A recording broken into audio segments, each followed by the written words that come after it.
5 నిమిషాల్లో నిమ్మకాయ చారు తయారు చేసే విధానం చూద్దాం. ఒక నిమ్మకాయ రసం కావాలి, కొత్తిమీర, ఎండుమిరపకాయలు, పోపులు, కరివేపాకు, ఇంగువ టీ స్పూను, పసుపు కొద్దిగా.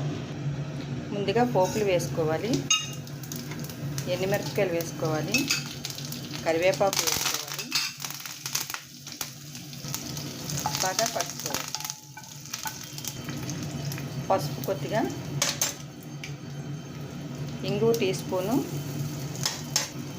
వేసి బాగా కలుపుకోవాలి. 1/2 లీటరు నీళ్ళు వేసుకోవాలి.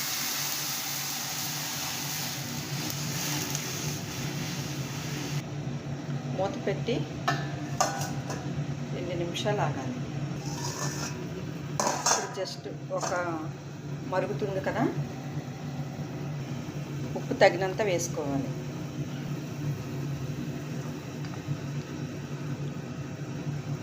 ఇప్పుడు జస్ట్ ఒక 2 మరుగులు మరిగింది కదా, సరిపోతుంది.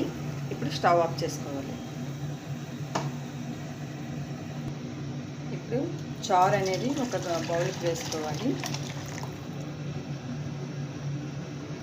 స్టవ్ మీద ఉంటుండగా మనం నిమ్మకాయ రసం వేయకూడదు. ఇప్పుడు నిమ్మకాయ రసం వేసుకోవాలి. 5 నిమిషాల్లో నిమ్మకాయ రసం తయారు చేసే విధానం చూద్దాం. మీరు కూడా ఒకసారి ఇలా ట్రై చేయండి. లాస్ట్లో కొత్తిమీర వేసుకోవాలి.